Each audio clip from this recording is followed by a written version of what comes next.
Today's episode of The Thriller Zone with David Temple is sponsored by Blackstone Publishing in the exciting new spy thriller Dark Arena by real-life French spy Jack Beaumont. Dark Arena is available now from your favorite bookseller.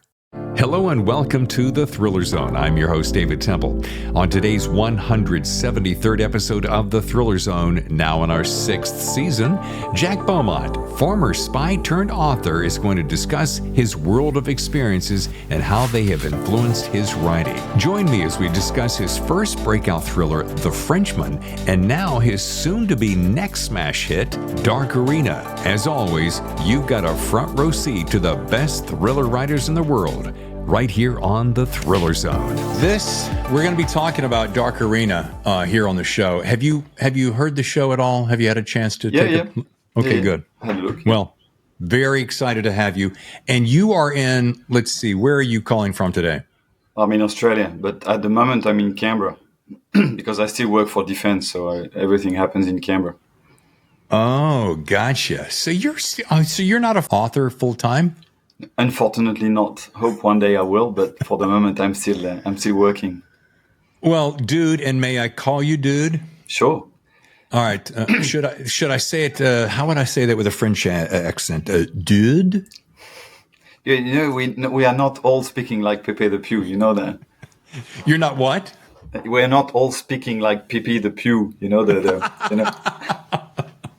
Dude, you can slap me the next time you see me. I promise you. Yeah. But anyway, it seems like just yesterday the Frenchman came out, and then I turn around and your good friends at Blackstone introduced me to Dark Arena, and I'm like, wow. Part of that is time flying. Part of that is just getting flat out older, I suppose. If you want to be really honest about it, probably for both of us, maybe harder on me than you. Before we jump into Dark Arena, I would love, if we could, a little bit of a background on you.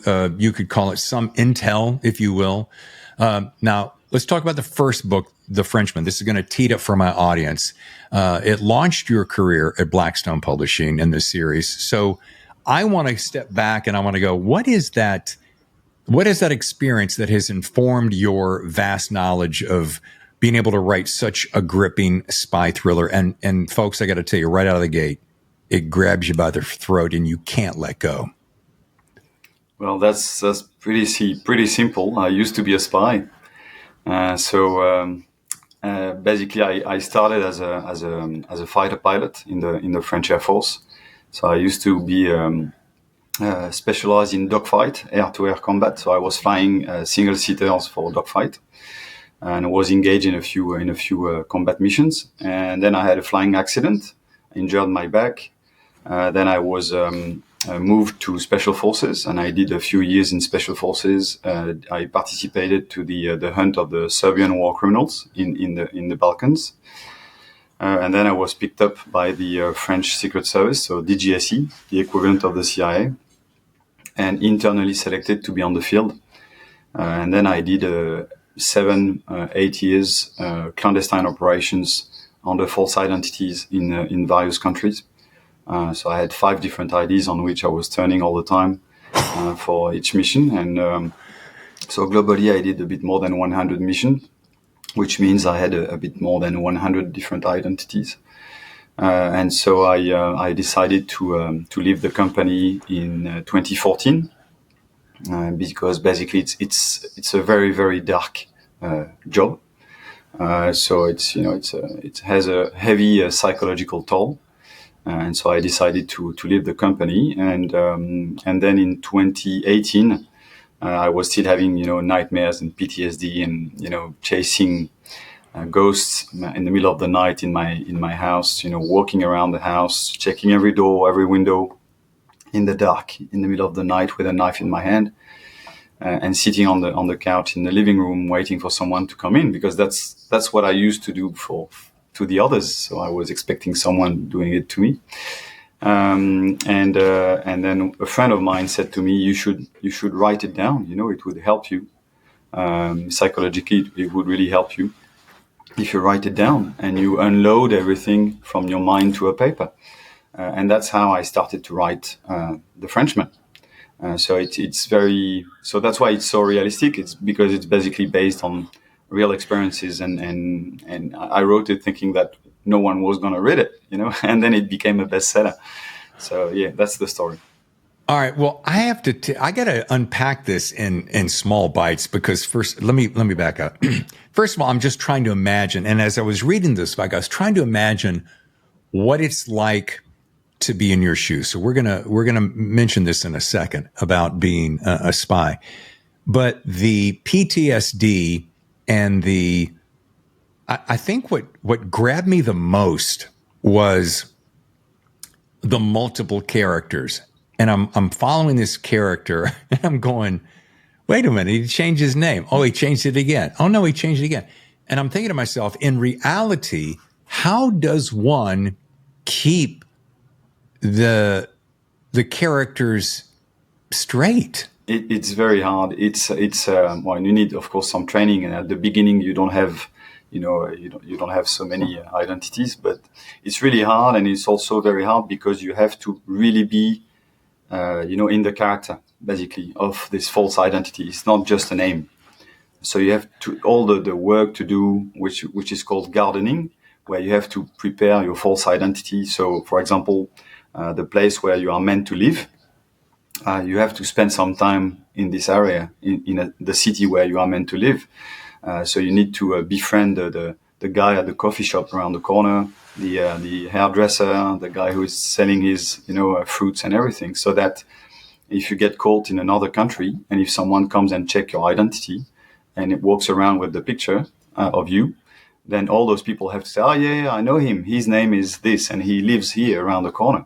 So it needs a lot of time, for you to spend in those false lives, to really be in the character. Because if you get caught and interrogated, you can't afford, not having a solid false identity, because otherwise you're dead. So you use the phrase gardening, and that's part of building the legend, right? Yes. So you will have multiple legends simultaneously, and you have to remember with whom you're speaking and which legend goes with that character. I mean, exactly. We're used to watching spy television and movies, and I know you probably, having been a spy, roll your eyes a little bit, but we only have one kind of connection. So it's kind of fair that would, be a little bit hard to understand for your average bear. But I'm thinking to myself, you have to be, I never thought about this, your ability to be a good actor as well as a great agent. I don't know why I didn't think that, but I'm like, well, sure, you're acting because you're not really that person, but it's mind bending for me. But a lot of, a big part of the job is to, recruit and manipulate some human sources, to do some human intelligence. So you have a part of the job, which is actually what we call the environment, to detect the leverage that you're going to use to manipulate this person, what we call the MICE, M-I-C-E. So it's the 4 leverages on which you can manipulate someone. So M is for money, I is for ideology, C is for coercion, and E is for ego. So you're going to observe someone and follow this person until you detect the mice. And from the moment you consider that you know which mice it is, then you're going to enter this person's life on a false identity. And already knowing a lot about this person because you've been observing this person for weeks, months, and tapping the phone, emails, everything. And then you're going to have to befriend this person. So it's really an actor game. You really have to be, the character you are meant to be, and you have to pretend and befriend this person to reach the point where this person's basically is going to be manipulated and is going to trust you enough to betray his or her country or his company and give you the intelligence that you're after. And the problem is that from the moment you will have this intelligence, well, you don't want anyone else to have it. You don't want anyone else to know that you have it. And you don't want anyone else to know who has it. So this person basically has to disappear. So when you were before you became a spy or Air Force fighter pilot, did you ever say to yourself as you were training, I don't know that I have the ability, and we're going to get to the book in just a second. I don't know that I have the ability to convince myself that I can play these characters. Because it's one thing to go, okay, I'm going to take on a role. I'm going to put an outfit, be this person. I've got the intel in my head. I've got the legend built. But there has to be somewhere along the line where you just go, what if I can't pull this off? And the doubting would have to really screw with your head. Yeah, no, I mean, it does happen sometimes to doubt, especially when you are facing someone that your real yourself really hates, like a real bad guy, and you have to pretend, you are his friend. Right. And that's really, really hard. So the story you see in The Frenchman, when I met, he was the head of a bacteriological weapon program. And I met him in a country, and I was meant to approach him and try to befriend him. So I was trying to create the empathy. And I said to him, you have a wife, kids, just to try to establish a link, a relationship with him.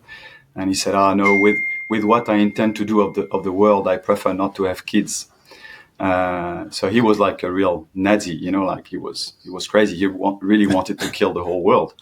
And when someone tells you this kind of stuff, in my mind, in my real mind, I thought, I could kill this guy. But you have to smile and say, yeah, I understand. People like you, blah blah blah blah blah. And you have to not to show, to be poker face and not to show any emotions, real emotions.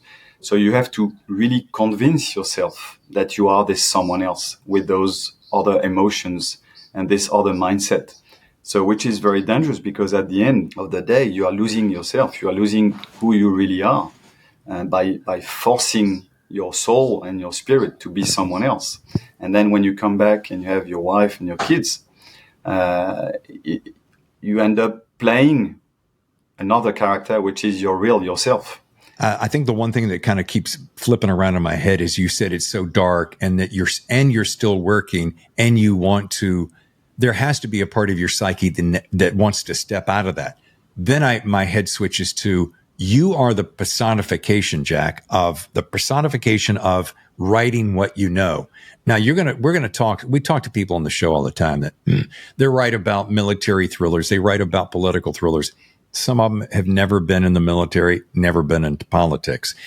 And there's a part of me always says, well, that's what writers do. We make shit up, basically. However, with you, I mean, you don't really have to reach very far to make stuff up, because you've already lived it. And I think that's what's so powerful about Dark Arena, is that as I'm reading it, I actually, and especially the detail of the cities and the locations, I'm like, oh no, this is all spot on. And it's just fractions of fiction that, it's actually a good phrase, that set it apart. And,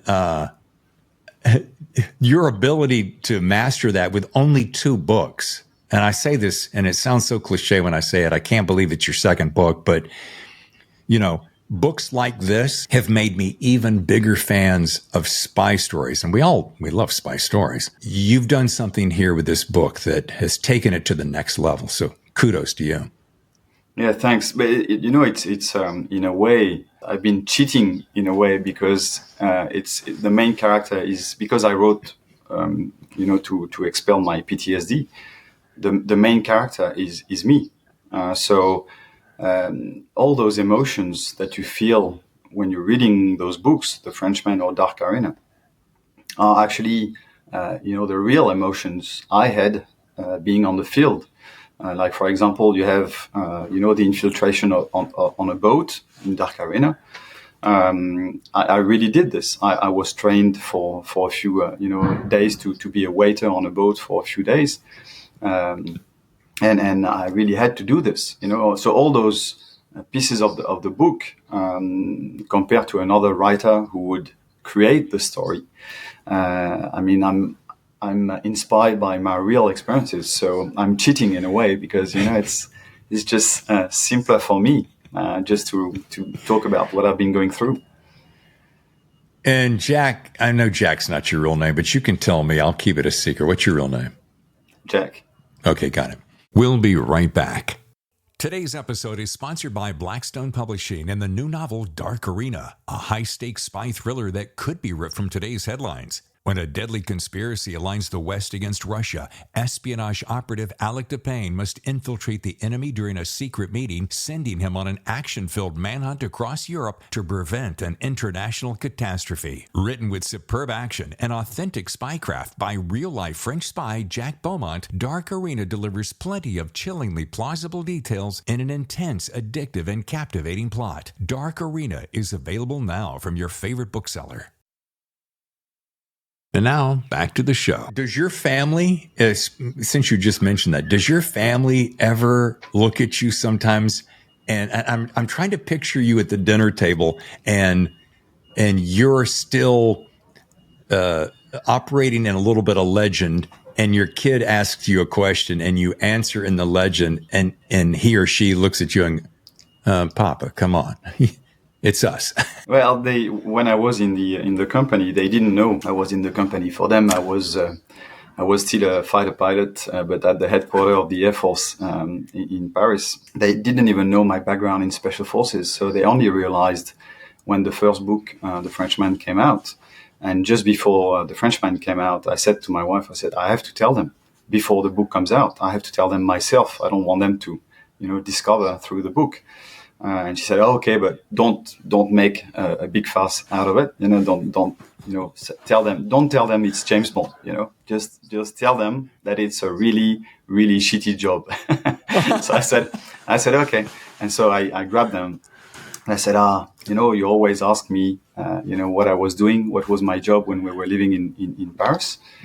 So I'm going to tell you. So they were like, "Oh, really?" I said, yeah, really. So after being a fighter pilot, I was special forces, and then I was a spy. And there was this big silence, and they looked at me, and they started, laughing like crazy, thinking I was doing a joke. And I stayed very serious, and I said, no, I'm not joking. I was a spy. And so the elder one continued to laugh, and the youngest one started to cry.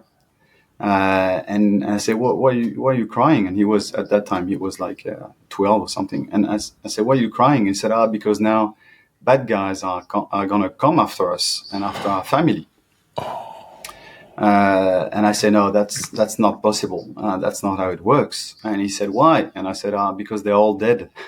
But it just came out like this. So yeah, it did scare them even more. Because Daddy killed them all. Yeah, it's a very dark, very, very dark world, the real world of espionage. And usually divorce is the rule, and suicide as well. And what's interesting is that actually we are, what you see in movies, Jason Bourne, James Bond. It's very cool to arrive in the lobby of a 5-star hotel and say, "My name is Bond, James Bond," Right. But actually, when you are in the DGSE, in the French Secret Service, well, first of all, you have a Peugeot instead of an Aston Martin. But the reality is that we are recruited because we are married, or a lot of us are married with kids, because marriage is a sign of mental stability. And so, as you're going to have a lot of different identities and go around the world being someone else, you need something to ground you. You need something to hook you back to your real life. And the best way of doing this is to be married. Because if you're not married, if you're single, and then you're on the other side of the world with a suitcase full of cash being someone else, it's very easy to lose it, But then they are pushing you to develop your own dark side as much as possible, knowing that this dark side, at the end of the day, will provoke divorce, So it's very tricky, and you have to detect yourself when, you're reaching this tipping point. Do you ever ask yourself why you signed up for a gig, especially knowing the propensity toward the PTSD and suicidal, et cetera? Do you ever stop and just go, "What am I thinking?" No. You do it for your country. You do it to save people while they are sleeping without them knowing that you exist. because someone has to do this, go in those darknesses and fight the devil. Someone has to do it, and also because you are part of, a very deep secrecy. You are living in a parallel world, a bit like being in Matrix, and you know what's really happening, behind the curtain, and you are doing things that, what you see in movies comes from somewhere, So there is a lot of waiting, observing, writing reports, because everything has to be well documented, everything you do, etc. And the preparation of a mission is very, very heavy.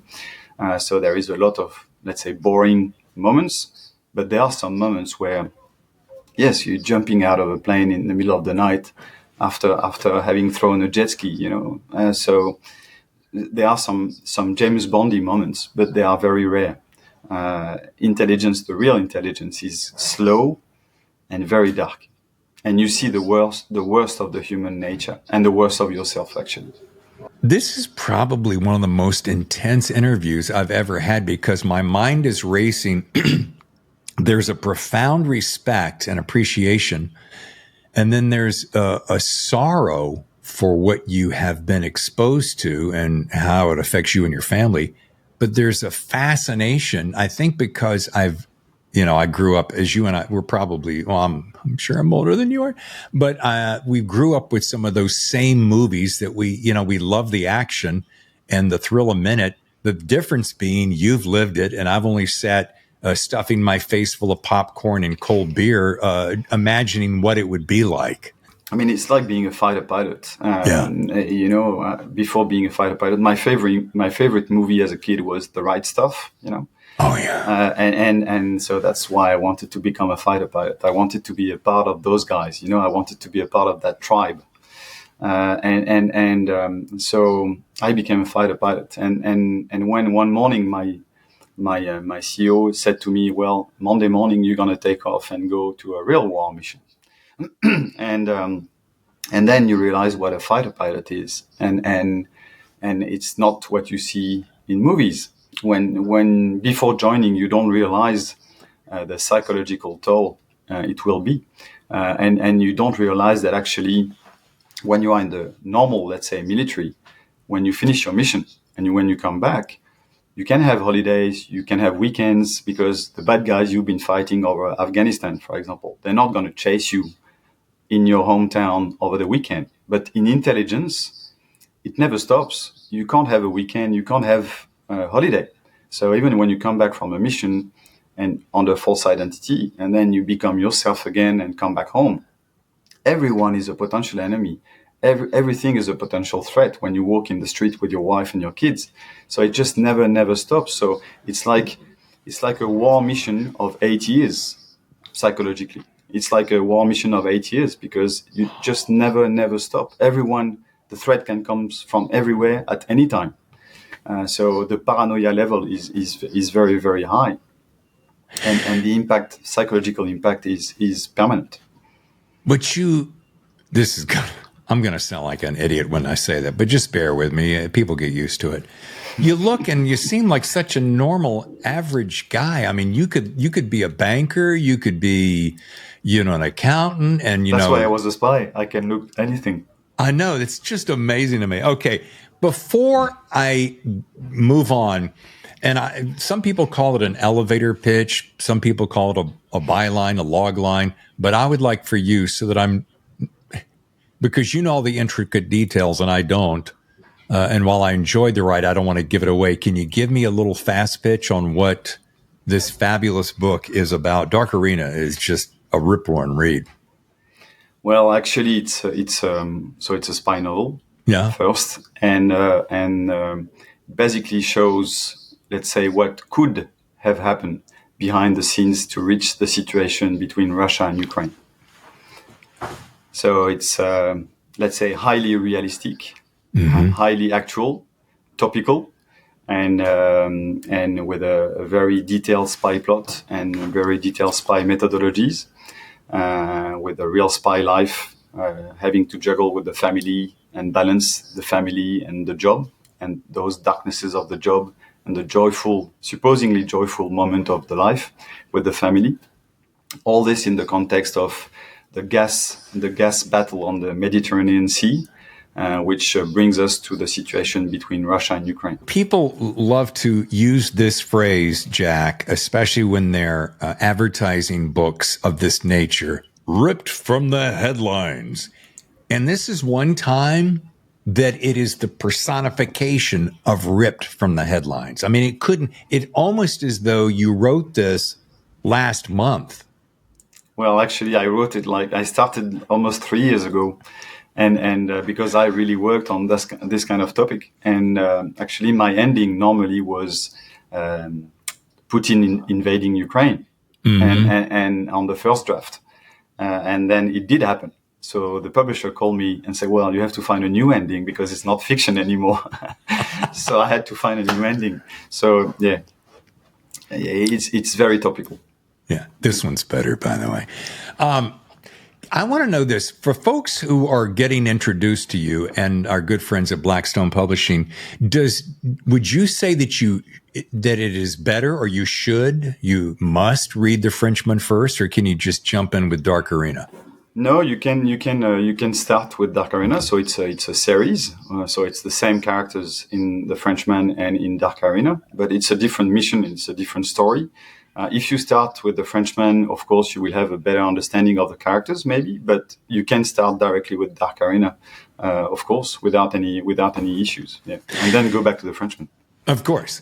Now, I would be remiss in our last few minutes. I would be remiss if I didn't ask what is next. And I don't want to jump ahead and not give this enough time, because folks are going to, if they like a spy thriller, they're going to read this one maybe before almost any other book I've talked about recently. And I'm going to get in trouble for saying that, Jack, because I'm going to have other people go, I was on your show and you said mine was, well, I lied. This one's better. Thanks, David. Yeah. But my question is, how far away is the next one? You got to be working on the next one already. Yeah, I'm working on the next one. So basically the topic of The Frenchman, the first one is about bacteriological weapons, which is basically a true story with a massive threat on Paris. Then in Dark Arena is about Russia, Ukraine, and gas involving the US. And number 3 will be on the Chinese cyber. So I'm working on it at the moment. Yeah. Wow, TikTok. I can't even imagine where you'll get your research for that. I can't imagine either. Yeah. But no, the interesting thing also is that I sold the rights to make a TV series in the US of The Frenchman.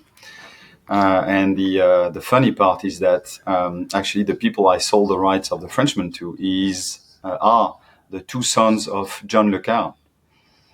No way. Yeah, so they are the one who made, a Little Drummer Girl or The Night Manager, A Most Wanted Man, or this kind of show. And the idea is to adapt The Frenchman as a TV series. And I'm very lucky because the scriptwriter who is adapting the book is Nick Pizzolatto. Nick is the one who created True Detective. Yeah.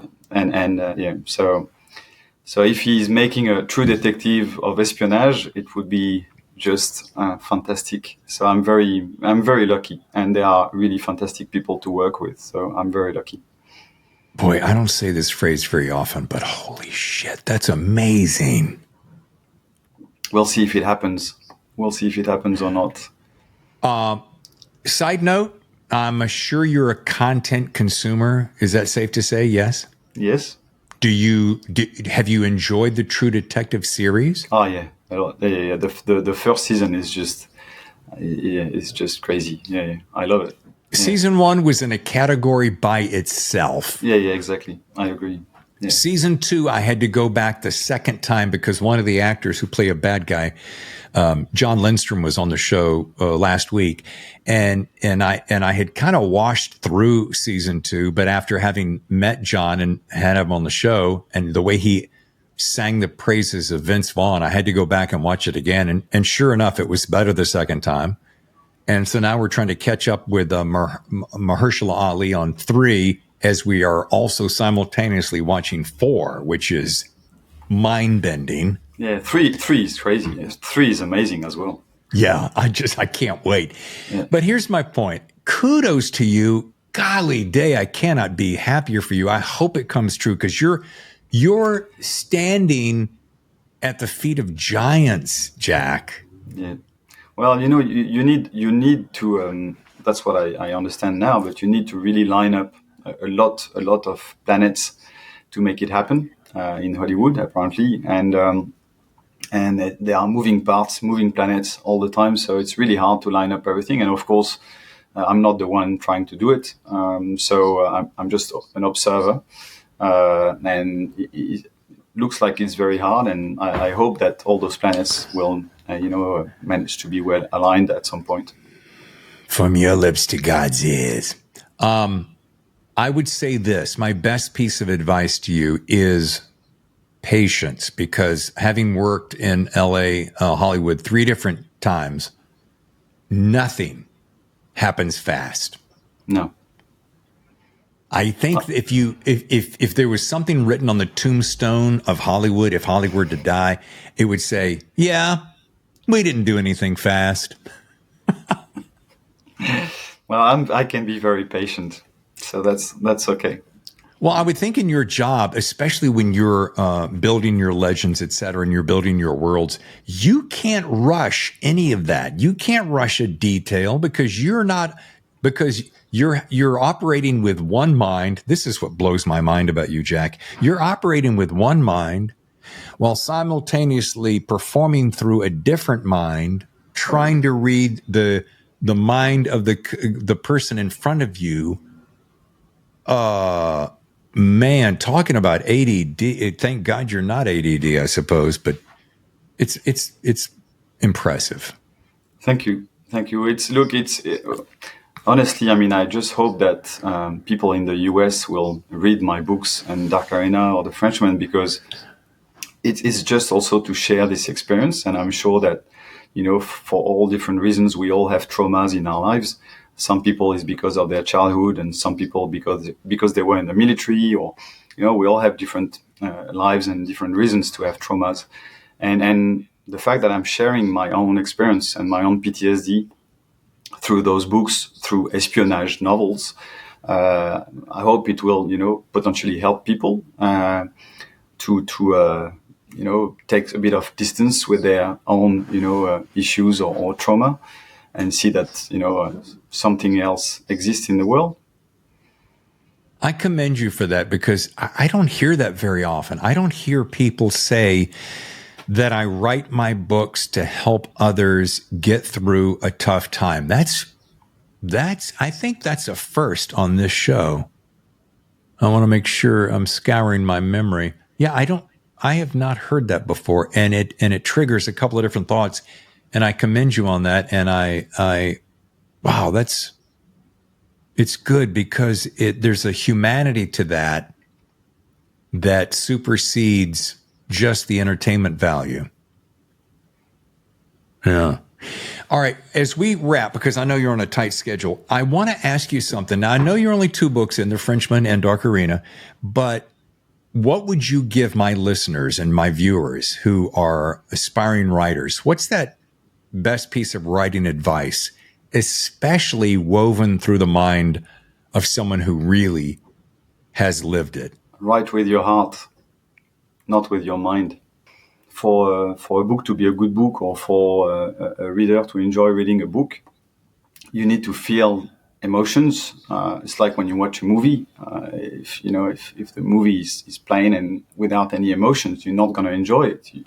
The reason why you're reading a book, the reason why you're watching a movie is to have emotions, to be happy, to be sad, to be worried, to be scared, to be anxious, and so you have to feel for the character. And the only way you can make this happen is, as an author, to write with your heart and with your own emotions, and not with your mind, trying to depict or describe some situations or a character. You have to be in the character and really describe the feelings of this character and the emotions, so that the reader can go through those emotions and in the journey with you.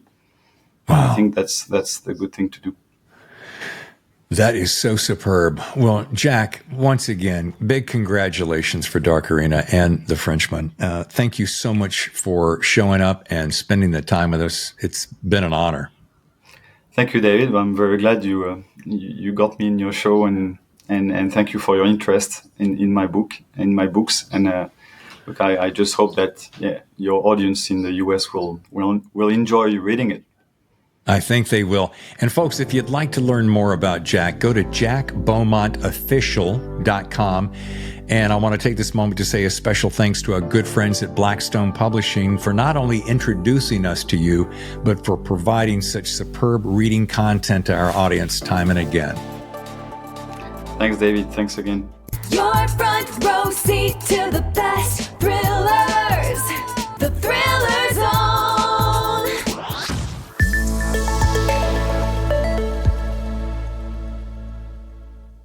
The Thriller Zone has been presented by Blackstone Publishing and the exciting new spy thriller Dark Arena, now available from your favorite bookseller. Learn more at blackstonepublishing.com.